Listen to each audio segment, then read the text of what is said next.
Greetings, Wargamers. We're your hosts, Trevor, Jay, Josh, and this is Chain Attack.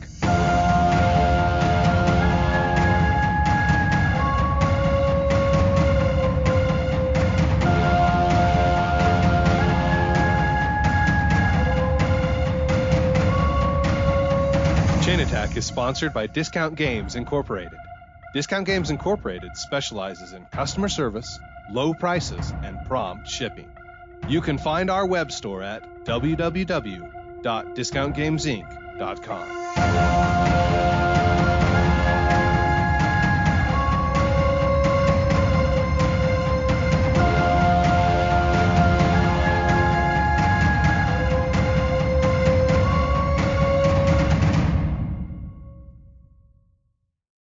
Welcome to Chain Attack. I'm your host, Trevor, and I have a new shiny tank in World of Tanks.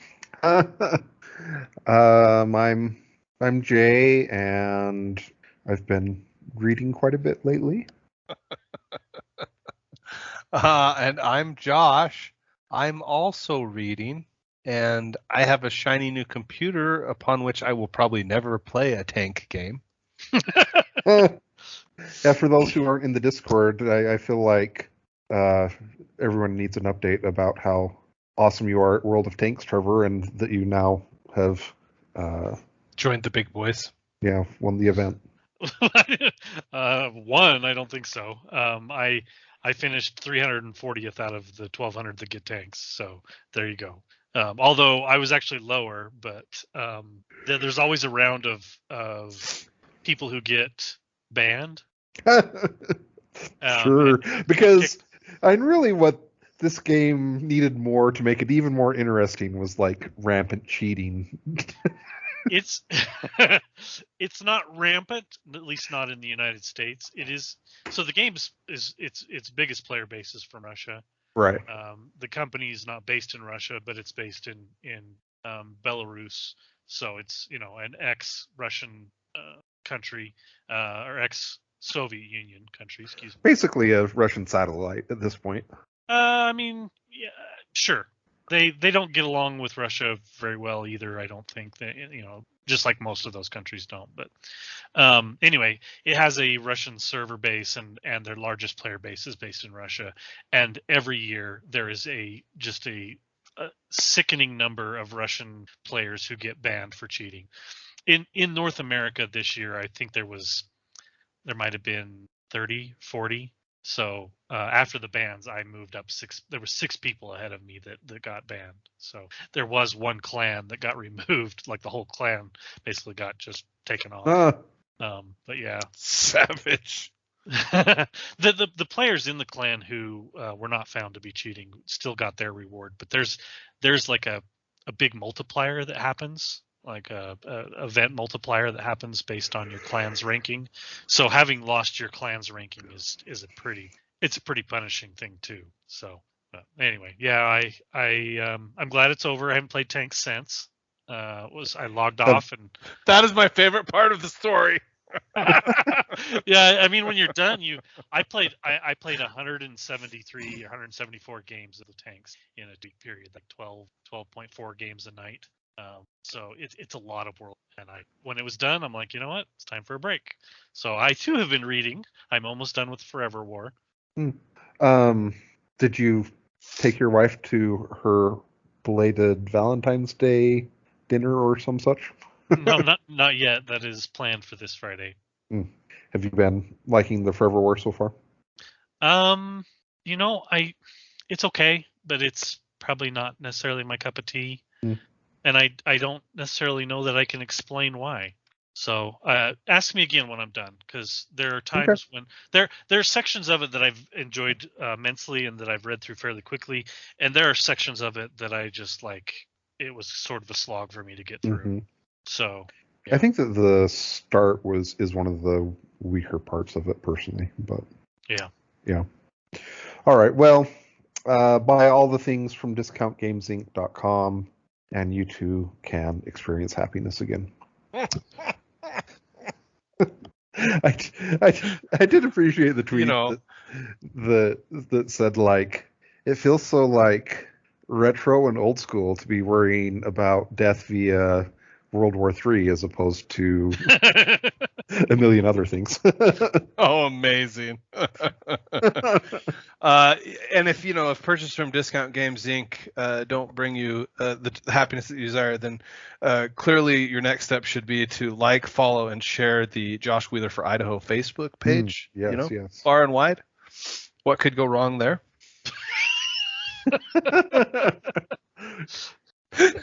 Yeah, I'm excited to hear your opponent saying how you're, either puppet accounts or rhinos are doing, I don't know, influencing the election. Whatever. I feel like Trevor legitimately needs to start a service that is just like, I will mock your opponent's Facebook posts like mercilessly. I didn't tell you that behind the paywall, and I don't care. I'll tell you here. But like my kids and wife, they were like so delighted by that. Rolling on the floor. Oh my gosh! Yeah. Their love for Trevor increased tenfold just from that alone. So honestly, that is one of my favorite things to do is to make fake Facebook or fake just Photoshop and me. Anytime I have an opportunity to play in Photoshop, it is an excellent idea. It's the talent that Trevor was never appropriately rewarded for.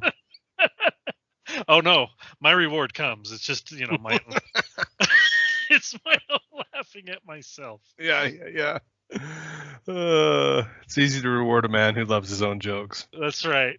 Every once in a while, Facebook, it was years ago. I made Tom Guan Photoshop things that I thought were freaking hilarious. And every once in a while, Facebook will be like, "This was 5 years ago," or 10 years ago, and it'll show me one of my Tom Guan Photoshops, and I'll be like, "That is still amazing." Oh, that is awesome.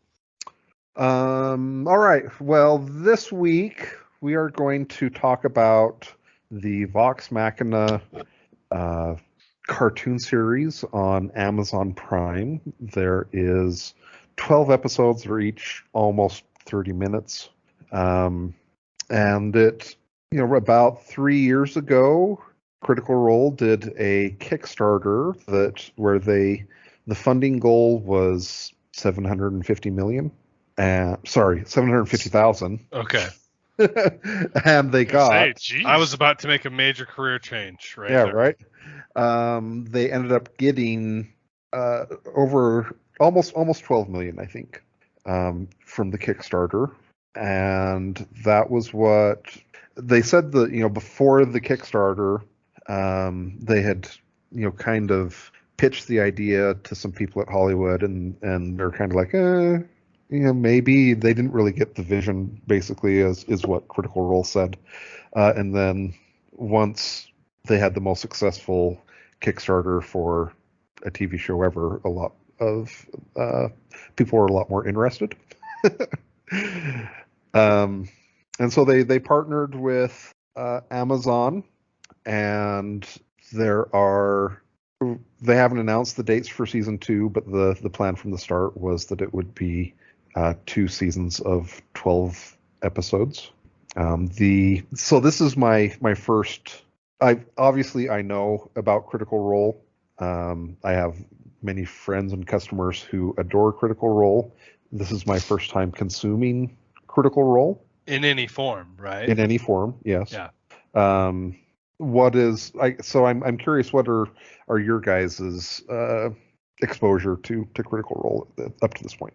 So I am a Campaign 2 fanboy. Like, that is where I started listening to Critical Role. The truth is, like, I feel like that campaign and that podcast carried me through Han being sick, and so I have a lot of positive feelings towards the company, the actors, but specifically for Campaign 2, which is not what the cartoon is about. The cartoon is from their first campaign, right? Characters from their first campaign, I should say. So, and I've continued. So I've never listened to anything from Campaign 1. I only vaguely know those characters because, like, I follow some Instagrams now that are Critical Role fan art and that kind of stuff, right? But I've continued to listen to their Campaign 3. And anyway, Campaign 2 is still my favorite. basically, is really what I'm saying. And my real quick before you jump in, Trevor, my understanding from the half-ass internet research that I did Yes. was that these cartoons are kind of a prequel of season 1. Is that? I did not know that. Okay, of campaign 1.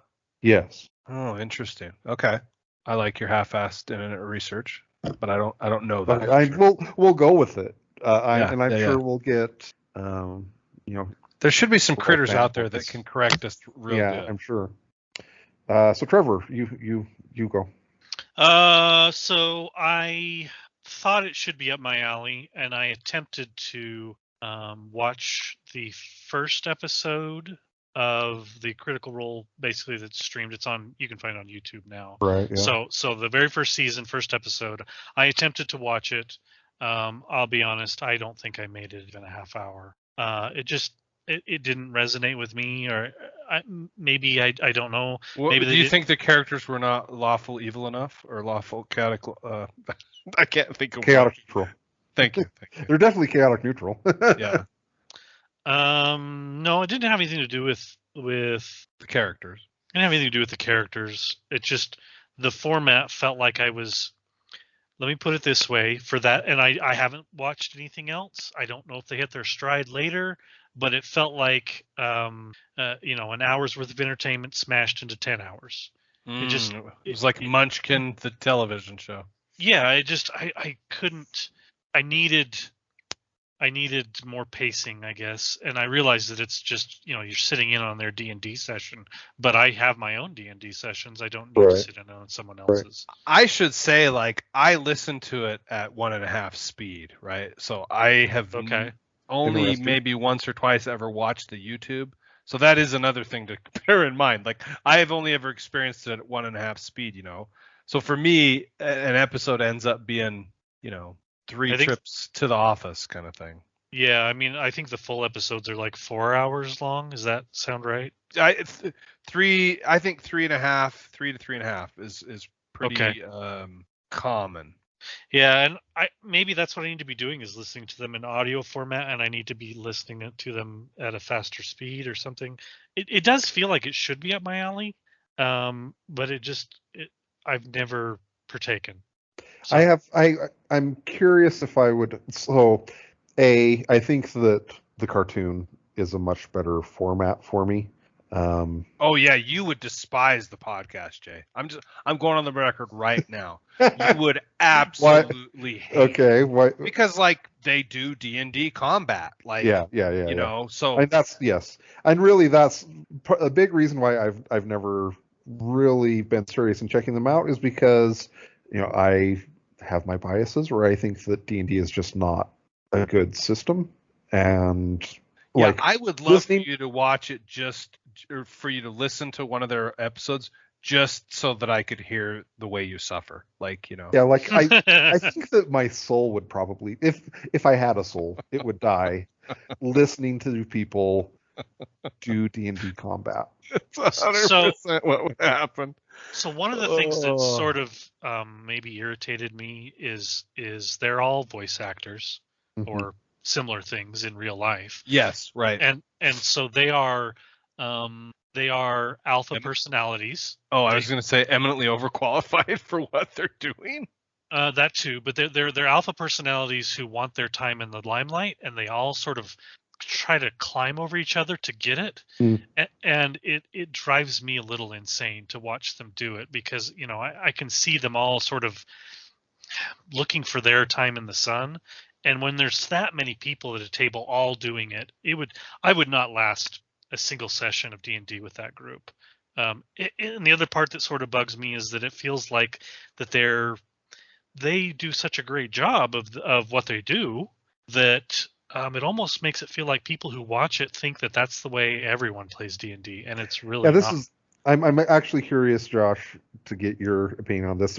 I have kind of two thoughts that build off of what Trevor just said. The first one is, I've known a lot of people who consider themselves D&D fans and Critical Role fans, and that they've watched. Some of the people I know, they've watched like all of the Critical Role. Yeah. But they, like, one of them had never played a D&D game yet, and he was just like, had a lot of anxiety over the idea of doing his first having to be big and fantastical like they well, are. doing just his first D&D game seemed really intimidating to him, and so he kept watching Critical Role, etc. And so obviously this is kind of unknowable, but I'm kind of curious how much you think it happens where there are Critical Role fans that are, big fans of Critical Role who haven't played D&D themselves yet. Oh, yeah. So I'm going to be honest. I think I'm going to go with my favorite ratio. I think that's probably an 80-20 split. I think there's probably about 20% of the pure Critical Role fans who have not played D&D. Because frankly, I'm more or less that fan. Yes, I've played D&D, but I've never played a sustained campaign. You know what I mean? I mean, there's just a ton that I haven't done in the D&D space, right? But it's interesting to me because I think that Critical Role has fed my child, who's the biggest D&D fan. I think it has fed her and her group, right? And maybe it's because they're young and dumb and don't know anybody better. I don't feel like they've ended up putting those kind of expectations on themselves from having watched Critical Role, right? I think Critical Role has sort of served a ambassador role for them, right? To be more into it. But I could totally see and understand it intimidating people in precisely the way that you just described, Jay. Like that wouldn't surprise me in the least to see something like that. Let me be clear, and because I can see what I say sounding a little construed in that I'm not a supporter of what they're doing. That's not true. I do. Yeah. I fully support what they have done for the community and for the game, and I think that it's fantastic. It's just not necessarily for me, is I guess what I'm trying to say. Yeah. But I think that what they have accomplished and their contribution to Fifth Ed D&D has just been, it's very hard to probably measure. I mean, clearly you can see from this Kickstarter the amount of money they were able to generate is pretty enormous for a quote unquote podcast or live stream on Twitch. We only could imagine of being able to do something like that. Yeah. The other thing that I had a friend who listened to it, and he said that to him it felt like when you're watching Critical Role, it feels like you're watching an NFL game or an NBA game, and like it's high level play, right? Like right. You're watching Michael Jordan, do stuff with the basketball. You're like, oh, I could never do that. And then you go and play in your backyard with your friends, and it doesn't really resemble the NBA, but hopefully everyone's still having a fun time. Yeah. I like that metaphor. I think that, Matt Mercer, I definitely think that he is a Michael Jordan DM for his group, right? He knows his audience. He understands the alpha sort of personalities like Trevor was describing. Yeah, he's very good. He's able to cater to them just right. You know what I mean? Yeah, he's very good at making sure that everyone gets their time in the sun. And I think if he failed to do that, it wouldn't work with that group. Yeah, agreed. But yeah, I think that's a fun metaphor. So anyway, I'm sticking by that ratio. I would guess that only 20 to 30% of Critical Role fans have not also played some D&D, Jay. Okay. That's still a fairly large number of people. Yeah. Well, yeah, sure. Especially if you look at the success of their Kickstarter. I mean, one of the most interesting things to me was, was it one of the in the past couple of years, my daughter, who's a fan, went to a Comic-Con and she at one point she cosplayed as one of the characters from campaign 2, I think, and I went with her one of the years that she went, and I was pretty surprised at the number of cosplays that were Critical Role characters, right? So anyway, it definitely speaks to a large tribe, I think. So do either of you have anything before we move on to talking about the show? Okay, so I've finished watching the season. How much have you guys watched so far? I've watched it all, although I will admit there may be sections that I fell asleep in. I don't. Okay. I don't actually know. Okay. So, to my great shame, I have watched them all, and I only wish that I had just not watched. I think the first episode, but there might be a scene in There's there. another scene or two later Okay, all on right. as well, yeah. Anyway, but I cannot pretend ignorance. I cannot. You know what Sure. I mean? Like, Yeah. I knew what this snake was when I picked it up. And the truth is, the first 7 or 8 episodes I watched with my daughter, who's a fan. You know, she wanted to watch them, and I'm like, it was hard for me to say no because like I said, I'm a fan of Campaign 2 for sure. You know, and so anyway, I've watched them all, so I have opinions, I have feelings. So it's kind of interesting. The first 2 episodes are kind of a mini adventure. You're introduced to the characters, and then the next 10 are another Kind of an arc, right? campaign or arc, essentially. Which is partly why I'm like, I can't believe this is a prologue, because like I'm talking about just those first 2 episodes, right? Like the big baddie that they fight, I'm like, excuse me, like what level are these characters at this point? Sure, yeah. And am I wrong to have felt that way? Like, You are not wrong. I felt Okay. the same way that the big bads throughout the entire season, if these are low level characters, the big bads would just mop the ground. Raffle stomp. Yeah. In D&D. There were some. It did feel like there were kind of some mixed messages. Like at the start, as they're introducing them, you kind of get the feeling that they are kind of incompetent. Yes. But That then, feeling returns occasionally. yeah. But then, yes, in D&D, you cannot do the things that they did and be as incompetent as I had assumed they were. Well, to be fair, D&D itself does not lend itself towards telling good stories. Yeah. It's just not. I mean, the same thing could be said of the D&D cartoon in the 80s. What level were those guys? Who knows? Right. Yeah. They didn't seem to have any progression as far as their levels were concerned. Their powers were somewhat static.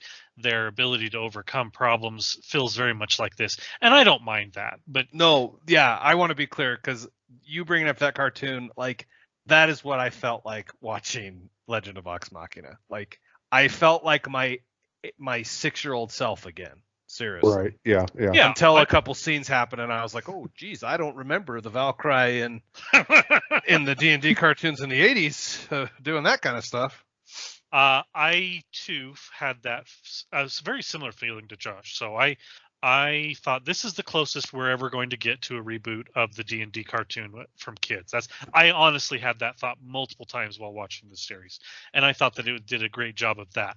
I did regret watching the first one. It felt like they used the F word as an adjective, a verb, a noun, an adverb, a explicitive, every chance they got. Like they just tried to shove it in extra places, and I'm usually pretty tolerant of that. Yeah. But it grated on my nerves. Like I just really got tired of it. I thought it was too much. I mean, like I didn't really mind so I guess this will get into one of my complaints about the show was that I just felt like, and it's kind of sad because like, you know, as I was doing my half-assed internet research, you know, Marissa Ray, I think that's her name. Anyways. Yes.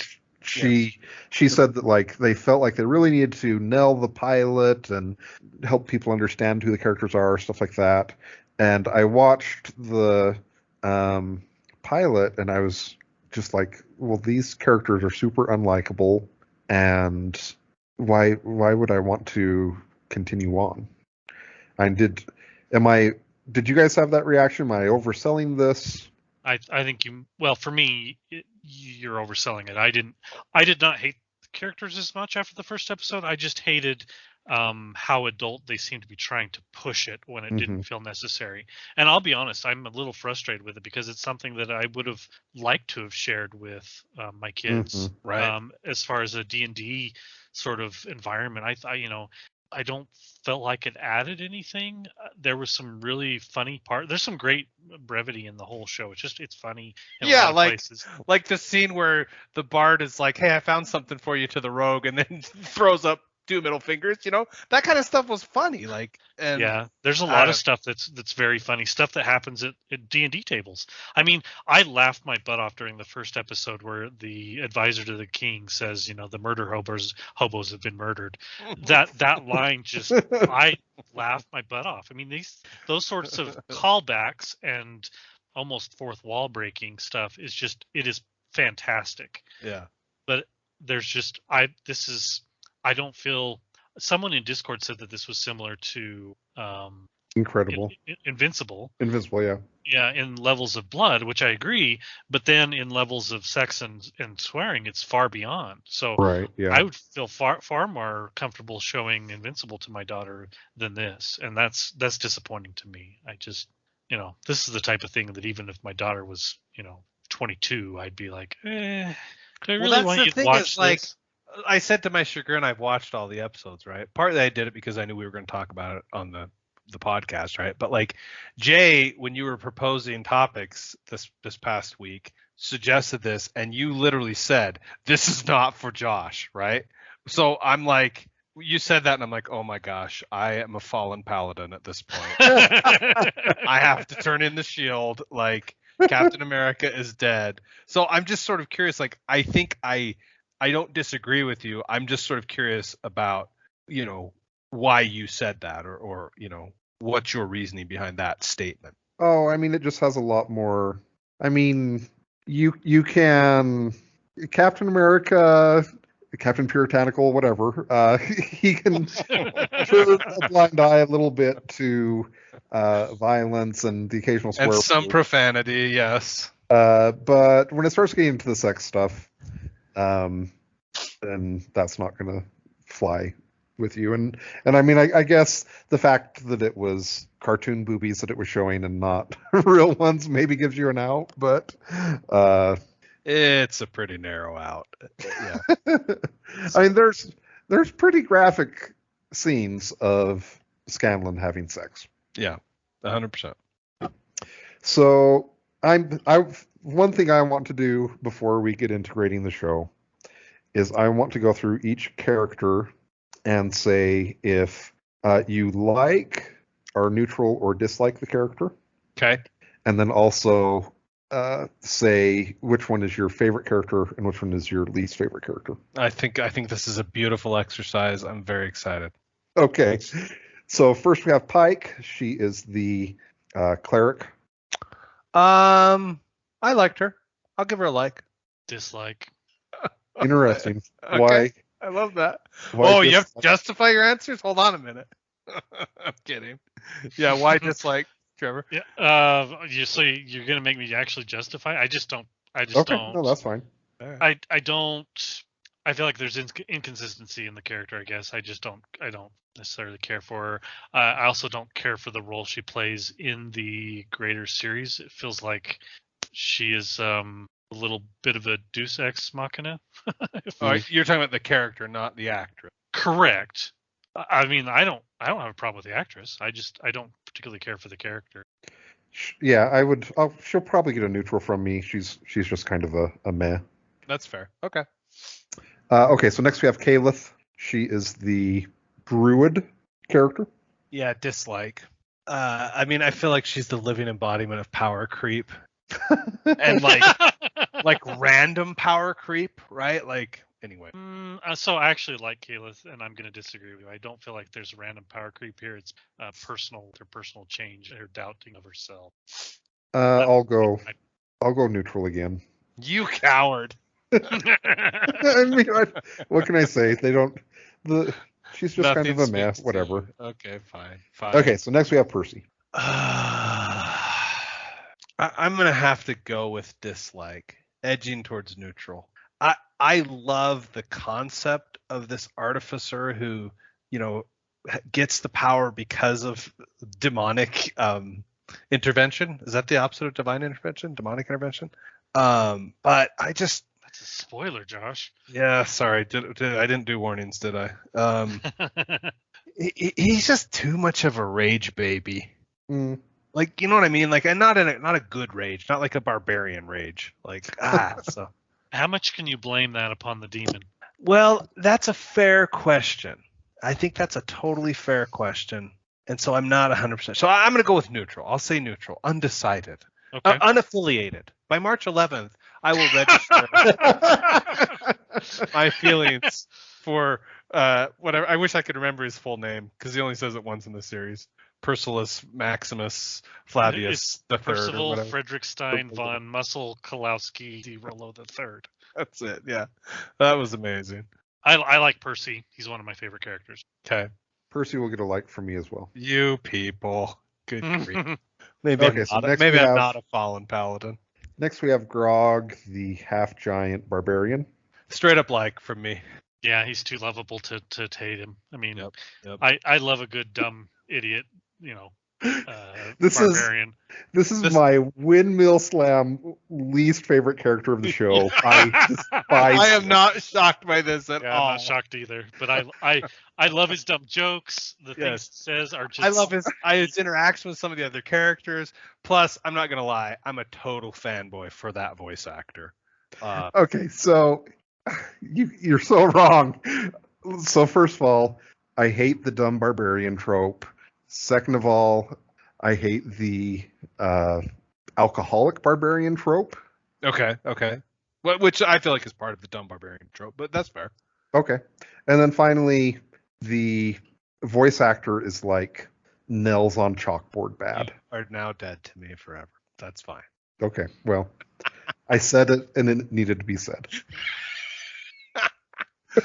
Well, you haven't listened to him in season 2 yet. And actually, he's hilarious in campaign 3 right now, too, for the record. Okay. But I am biased. I'm a total fanboy for this voice actor. I seriously am. I'm not saying that all of his work is bad. I'm just saying.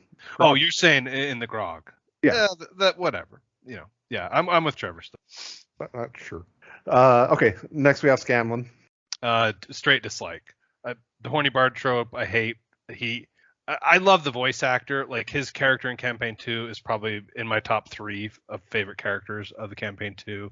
He has some amazing scenes, some hilarious interactions in the cartoon, right? But I just, for the reasons that we've already discussed, I'm like, no.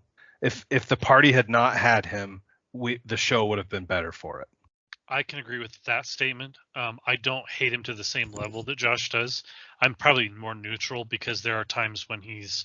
Let me say this: there are times that he's my most favorite character on screen, and there are times he's my least favorite character on screen, and there are some times where they're in the same scene. Well, yeah, that's a fair point. That's a fair point. So give us one of your favorite scenes that he's in. I just have to hear it. I'm trying to think. The one where he gets bit probably is one of my favorites. You're kind of catching me a little bit off guard here. That's fine. But there are he's one of those characters where on almost every scene I can say, well, that was quite funny and I really enjoyed that. And then there's another section where he does something I'm like, well, could have lived without that. Yeah, I think I'm going to agree with Trevor. There's times where it feels like I should have disliked him more than I did. But it's definitely not getting up into the like realm.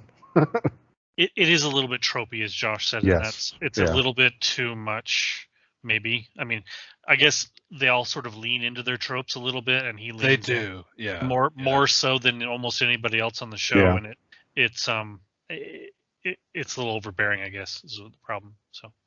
So next is Vex. She's the female ranger, I believe. Yeah, half elf. Because she's my favorite character in campaign 2, so it's fanboyism from the voice actress as much as anything.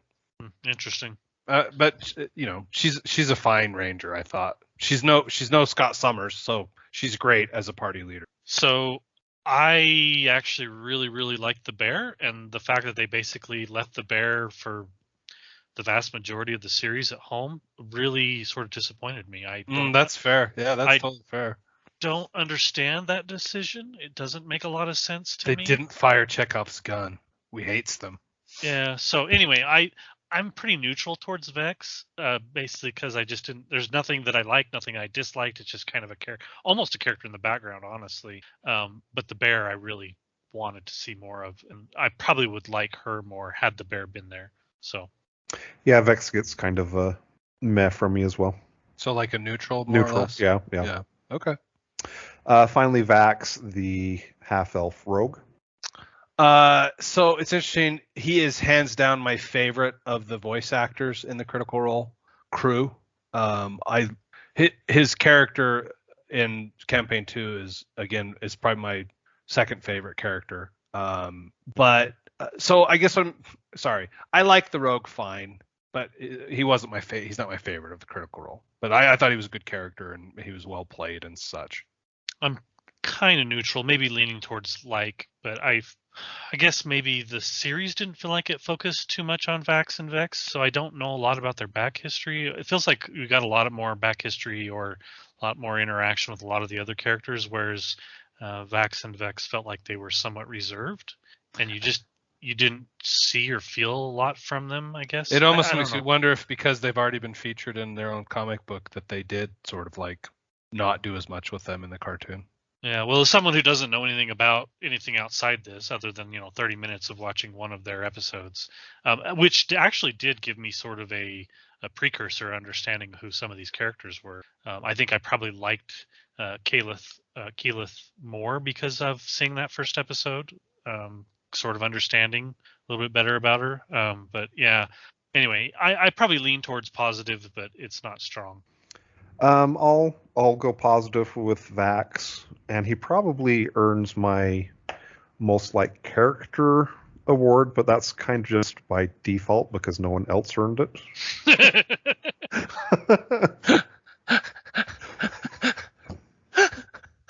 Amazing. So, okay. I'm curious now. What are your guys' favorite and least favorite characters? Yeah, so least favorite Scamlin, obviously, and then for me, most favorite is Archie. Just kidding. I'm giving my most favorite to Grog, just to stick a thumb in Jay's eye. Yes. My most favorite is Percy. I just thought it was He's my second place, probably. He was probably the most interesting to me, both from a D&D perspective. I normally hate steampunk and black powder in D&D. Yeah. But it felt okay here. It didn't bother me like it normally would. So, and I enjoyed the idea of some of his power coming from, for the longest time I thought he was gonna, not be an artificer or a gunslinger or whatever the character actually is. I thought he was going to be, like a sorcerer style that had made a pact with the demon, like he'd knowledgeably done so. And that's kind of what I thought was going to happen. So anyway, I just really enjoyed Percy. As far as the least favorite, that's kind of hard for me because I don't feel like Pike deserves the least favorite, but she's the one that I, as we went through them, that I picked out. Mm-hmm. But there was. Do you not feel like her, spoiler alert, or I guess not a huge spoiler, but do you not feel like her use of astral projection was super Deus Ex Machina, OP, like, or I do feel that way. That's why I didn't like it. Okay, that's fine, and I think that's totally a reasonable reason to not like it. I also it feels like, I guess I just don't know enough about their world to really understand her cleric background, but she doesn't feel pious at all. Like, oh, my God is gone. Now I'm pious until it comes back, and now I'm not anymore. Yeah, I understand the complaint. I feel like the story they were trying to tell with her was like, well, you don't have to be pious in the way you think you have to be pious, and. Well, and maybe it's not the character that I have an issue with. It's the plot line of her plot line that's bothering me. I think that's probably more true. I think that I would believe that. Well, whatever it is, I didn't care for it. So. Yeah. All right. Well, let's do a speed grade of the show. All right. First category is design. So I want to give high praise here to the animators. I think the animation was super well done. I enjoyed the style a ton. Like Trevor and I already said, it totally made me feel like I was, eating Fruit Loops and watching Saturday morning cartoons again in the best way. Yeah, I mean those purple boobies look like boobies. Oh, okay. I love poking the bear. I have to go to a temple now and light some candles and try to reconnect to my deity. Son of a gun.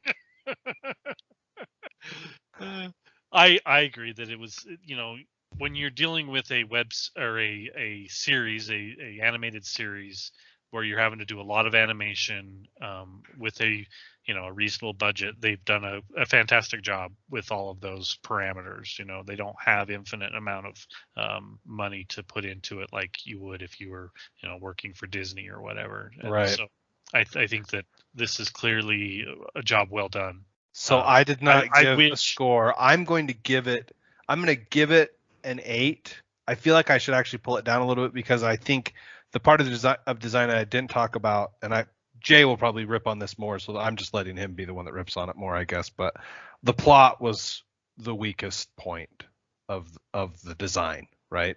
So that's why I'm going to give it an 8, frankly, solely on the animation and on its role as an ambassador to the idea of D&D, because I think this cartoon will convince people to play D&D, and I frankly see that as a good thing. I wasn't impressed by the animation at all. I guess I don't know what's wrong with me, but I kind of ranked it with the Invincible animation and it's telling a story, but hopefully most of the time it doesn't detract from the story. So this animation is better than Invincible. I do see stylized similarities, like the way that it's done has some similarities, but the generally the backdrops and the motion that's going in around the characters is far better than what Invincible does by quite a bit. I wish that Invincible was like this one. It does remind me quite a bit of an anime. Yeah, in style. I think that's fair. There's nods to anime throughout. Right. I would agree. Which doesn't surprise me because a lot of these people have made their money voicing anime. Yeah, well, I mean, yeah. The one that really stuck out to me was the Undead Giant that does the Attack on Titan thing. Yeah, that's right. There was multiple times where I'm like, that scene's from this anime, and I'm sure I didn't catch all of them by any stretch of the imagination. I'm not really a huge anime watcher, but I'm gonna rate it your lower. Numbers, gentlemen. Sorry. I'm going to rate it lower probably than both of you guys do, because I have some fairly major issues with some of the content and some of the plot and other things. I just feel like this could have done such a better job at being the ambassador that Josh is saying it is. I just think that I started playing D&D at 12. Mm-hmm. Yeah, it does have big audience issues.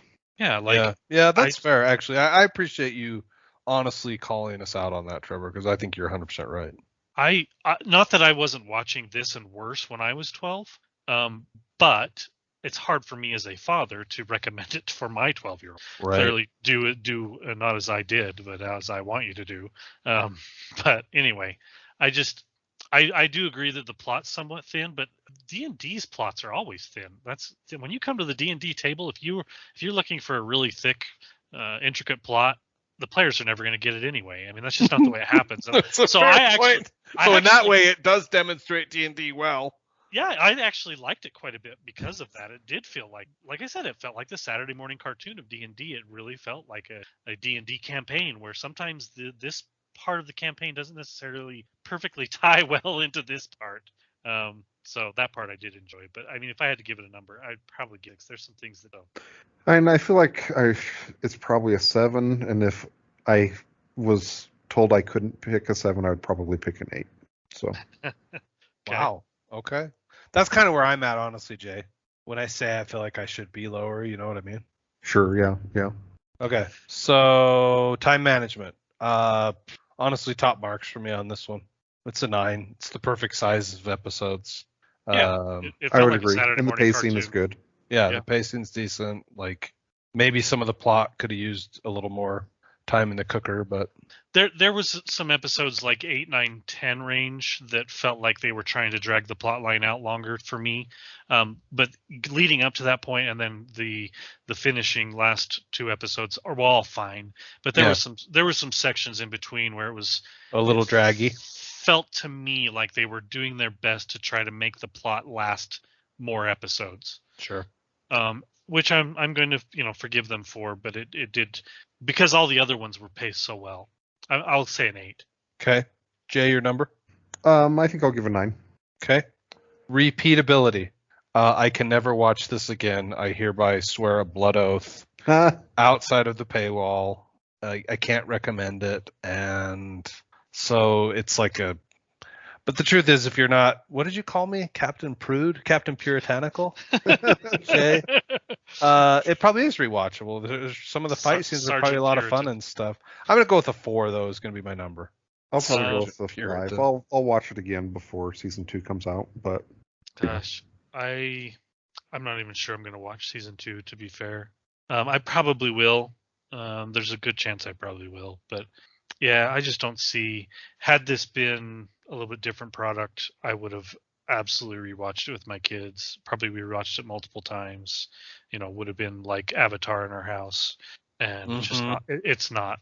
So yeah, probably won't rewatch. So what's your number? Sorry. Oh, for me not to rewatch something, that makes it pretty low. Okay.